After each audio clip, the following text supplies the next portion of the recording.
C'est bientôt le 8 mars, viens on chante. Debout, fameux esclaves, et brisons nos entraves. Debout, debout, debout.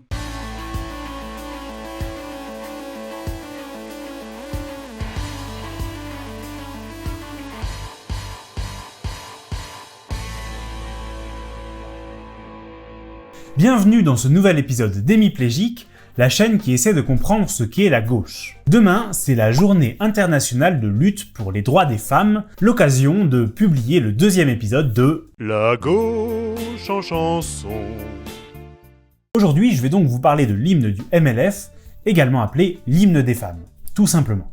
Un peu d'histoire d'abord. Le MLF, c'est le mouvement de libération des femmes qui lutte, comme son nom l'indique, pour les droits des femmes. Il s'agit d'une organisation qui n'est pas aussi structurée que les mouvements politiques et militants classiques, et il est donc difficile de réellement dater sa création. Certaines militantes le font remonter à 1968, mais il est admis plus communément qu'il date de 1970. En tout cas, il a été créé dans la lignée des événements de 1968 et du mouvement Women's Lib aux États-Unis. Au début des années 70 donc, le MLF organise de nombreuses actions, et pour chacune d'elles, les militantes travaillent sur des slogans et des chansons. Pour les chansons, elles réutilisent principalement des musiques existantes sur lesquelles elles réécrivent de nouvelles paroles. Un peu comme Mano en fait. Et donc, un soir de mars 1971, ça fait pile 50 ans, une dizaine de femmes se retrouvent pour préparer ensemble un rassemblement en l'honneur des communardes. Nous allons très bientôt fêter les 150 ans de la commune, donc attendez-vous à en entendre parler à nouveau très prochainement dans une vidéo. Pensez à vous abonner pour ne pas la rater.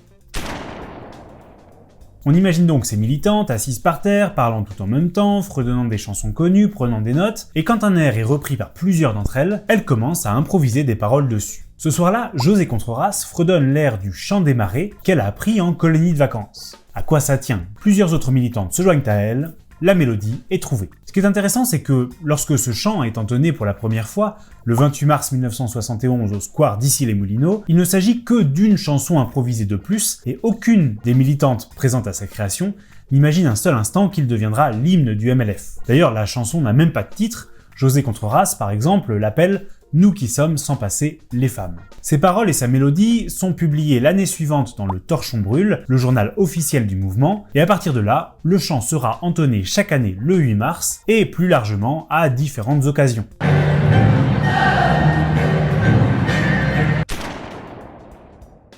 Les paroles de l'hymne du MLF traitent principalement du fait que les femmes sont sans passé. Et en effet, il suffit d'ouvrir un livre d'histoire, aujourd'hui encore, même si c'est en légère progression, pour se rendre compte que le rôle des femmes, et que les grandes femmes de l'histoire, sont passées assez largement sous silence. Ça tient bien évidemment au traitement sexiste de l'histoire, mais également au principe même de la société patriarcale qui relègue les femmes hors du monde, ce qui est également dénoncé vigoureusement dans l'hymne des femmes. À noter un point commun avec l'Internationale dont je vous parlais précédemment, le thème de l'union pour combattre et faire la révolution est bien présent ici aussi. Ensemble, on nous opprime, ensemble, révoltons-nous. Reconnaissons-nous les femmes, parlons-nous, regardons-nous.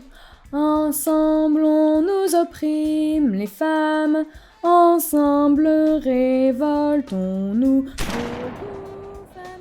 L'hymne du MLF a donné et donne toujours lieu à plusieurs polémiques. La première concerne sa musique. Le Chant des Marais, dont il reprend la mélodie, est en effet un chant composé par des déportés communistes dans un camp de concentration. On reproche donc à l'hymne du MLF de ne pas respecter la mémoire de ces déportés et d'identifier des combats qui ne sont pas comparables. José Contreras reconnaît elle-même que c'était absolument pas l'idée, que personne lors de leur improvisation, je cite, n'a eu conscience que cette mélodie portait une tragique charge d'histoire et qu'à aucun moment elle n'avait souhaité s'identifier aux résistants anti-nazis. La seconde controverse concerne les paroles elles-mêmes, notamment auprès des militantes afroféministes liées à l'intersectionnalité. Celles-ci reprochent en effet à des phrases telles que « Debout, femmes esclaves » et « Nous sommes le continent noir » de nier ou de minimiser la domination raciale, soulignant notamment, à raison, que parmi les esclavagistes se trouvaient également des femmes blanches. Alors l'expression « être le continent noir » pour parler d'un territoire mal connu, comme le fait d'ailleurs Freud pour désigner la sexualité féminine, est effectivement maladroite. En revanche, il me semble un peu compliqué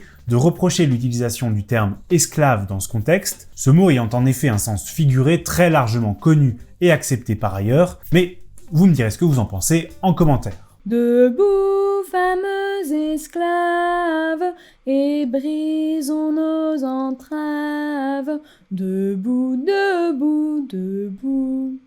Je vous laisse sur cet instant musical, mais pas avant de vous avoir rappelé que vous pouvez vous abonner à la chaîne sur YouTube et sur Twitch pour que nous puissions discuter de tout ça en live. Camarades, à bientôt!